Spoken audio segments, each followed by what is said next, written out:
mga Bible verses kahit hindi mo naman hinahanap? Ibig sabihin, kinakausap ka ng Diyos.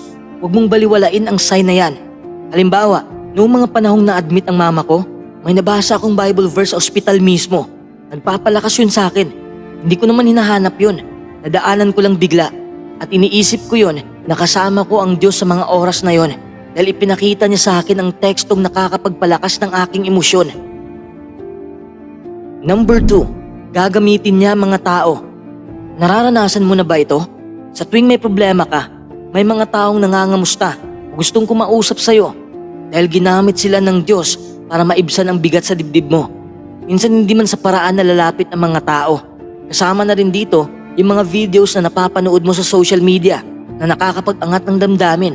Ginamit sila ng Diyos para mag-motivate sa mga tao, para patuloy pang manalangin at lumaban sa buhay.